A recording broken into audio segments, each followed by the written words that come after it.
ہم آگے چلتے ہیں، اس پہ تو میں کئی دفعہ بیان کر چکا ہوں نماز کے بارے میں. اب اگلا جملہ اللہ نے فرمایا وفی اموالہم حق للسائل والمحروم.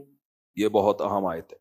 قرآن نے جہاں بھی نماز کا تذکرہ کیا روکھڑا خرچ کرنے کا لازمی تذکرہ کیا ہے. اس کا مطلب یہ ہوا کہ اللہ کو کنجوس نمازی بالکل بھی پسند بولو نہیں. کچھ لوگ صوفی ہوتے ہیں ہر وقت کھڑے ہوئے ہیں، جب آپ ان کے پاس آؤ، مفتی صاحب گھر میں پروگرام چل رہی ہے، میں مفتی صاحب کیوں بولوں، میرے پاس تھوڑی، کیونکہ میرے پاس جب آتے ہیں مفتی صاحب ہی کہہ رہے ہوتے ہیں آپ کے پاس آئے، اپنے آپ کو میں کیوں بدنام کروں بھائی. آپ کے پاس ہے غفار بھائی ہیں بیچارے ہر جگہ بدنام ہو رہے ہیں، وسیم بھائی بھی بدنام، بہت سی جگہ میں نے ان کی تعریف بھی کی ہے وسیم کی. وسیم کے پاس آئے، وسیم بھائی بہت گھر میں پرابلم چل رہی ہے، وسیم بھائی کروڑ پتی ہیں، کو کچھ تھوڑا سا تعاون ہو جائے. وسیم کو پتہ بھی چل گیا بیچارہ غریب ہے، مسکین ہے، رشتہ دار ہے، تعاون کرنا چاہیے، لیکن وسیم بھائی 2 رکعت صلاۃ الحاجت کی نیت باندھ لیتے ہیں کہ تیرے لیے میں گڑ گڑا کے آج رات انشاءاللہ دعا کروں گا. ارے وسیم بھائی میری اماں بیمار ہے، پیسے دینے، آپریشن کرانا ہے. دیکھو اللہ نے کہا استعینوا بالصبر والصلاۃ، مدد مانگو کس سے؟ نماز سے. تو میں نماز پڑھ رہا ہوں. تو اللہ کو پتا تھا کہ اس ٹائپ کے نمازی بھی مارکیٹ میں آئیں گے. دعا کا موقع، دعا تو کرنی چاہیے لیکن اسباب بھی تو اختیار کرنے چاہیے نا. اگلے کی ٹانگ ٹوٹ گئی ہے، پیسے لگا سکتے ہو لیکن دعا سے جوڑنے کی کوشش میں لگے ہوئے ہو آپ. نماز پڑھ کے جڑ جائے گی وہ.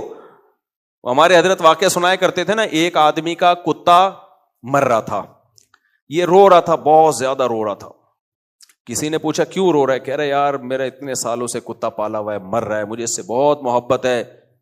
کہا کہ کیوں مر رہا ہے؟ اس نے کہا بھائی بھوک سے مر رہا ہے یہ. تو اس نے کہا یہ روٹیوں کا ٹوکڑا ہے نا، اس کو کھلا دے روٹی. کہتا ہے یار روٹی پہ پیسے خرچ ہوئے، میرے روٹی پہ پیسے خرچ ہوئے اور آنسو فری کے.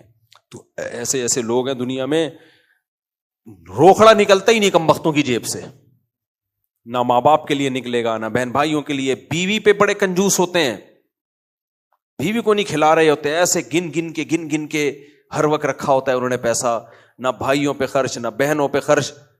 اور جو بڑے دل کے ہوتے ہیں نا، غریب ہو کے بھی خرچ کر رہا ہوتا ہے وہ، غریب ہو کے بھی.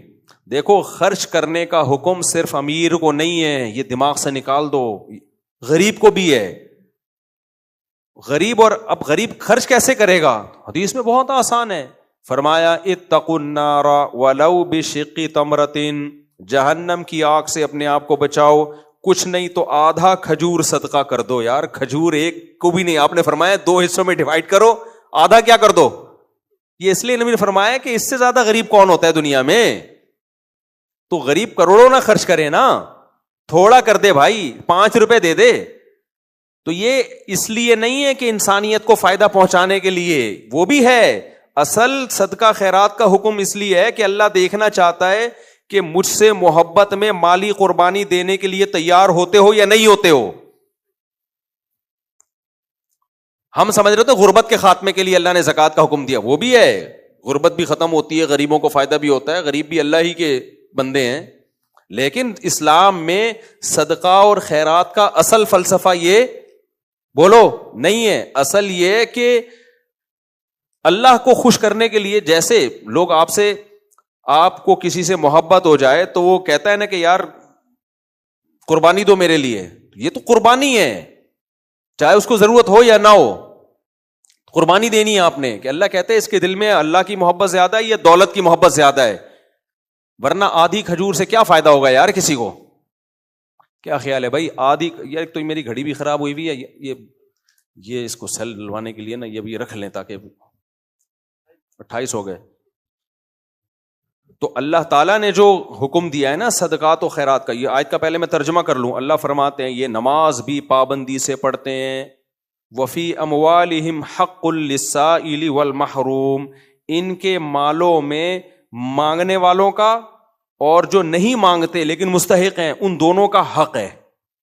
مانگنے والوں سے مراد جو مستحقین ہیں، پیشہ ور بھکاری جن کا پیشہ ہی یہی ہے، 2 نمبریوں کے ذریعے وہ کماتے رہتے ہیں، وہ اس میں داخل نہیں ہیں. مستحق جو واقعی مستحق ہوں. تو جو واقعی غریب ہوتے ہیں ان کی 2 قسمیں ہوتی ہیں، کچھ تو سفید پوش ہوتے ہیں، وہ کہتے ہیں بھوکے مر جائیں گے، کبھی کسی کے سامنے ہاتھ نہیں پھیلائیں گے.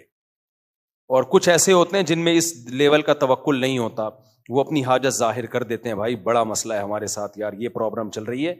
تو وہ کون لوگ ہیں جو اپنی حاجت ظاہر کر سکتے ہیں؟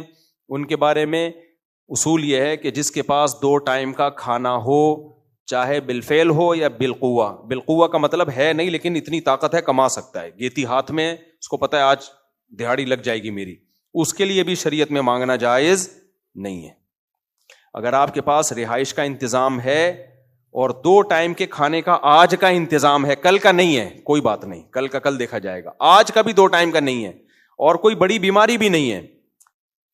بعض دفعہ کھانے کا انتظام تو ہوتا ہے لیکن کوئی ایسی خطرناک بیماری ہوتی ہے اس کے علاج کے پیسے نہیں ہوتے آپ کے پاس، وہ بھی مجبوری ہے. تو یہ 3 مجبوریاں اگر آپ کے پاس نہیں ہیں تو شریعت میں آپ کے لیے لوگوں کے سامنے ہاتھ پھیلانا حرام، بہت برا عمل ہے یہ. نبی نے فرمایا جو بھکاری ہیں قیامت کے دن ان کے چہرے پہ گوشت نہیں ہوگا، کیونکہ چہرے سے انسان کا حسن ہے. انہوں نے اپنے آپ کو مخلوق کے سامنے ذلیل کیا، اللہ اس ذلت کو دنیا کے سامنے لے آئے گا ان کے چہرے کا گوشت اتار کے، ڈھانچہ بنے ہوئے ہوں گے یہ. تو اس لیے بلا ضرورت شدیدہ اسلام میں مانگنا حرام ہے، کبیرہ گناہ ہے، ہلکا جرم نہیں ہے یہ، کیونکہ اللہ کو کسی اور کے سامنے ہاتھ پھیلانے والے پسند نہیں ہے. آج لوگ مانگ رہے ہوتے ہیں ایسے ہائر ایجوکیشن کے لیے مجھے اپنے بچوں کو امریکہ بھیجنا چاہتا ہوں، کچھ زکوٰۃ وغیرہ مل جائے گی.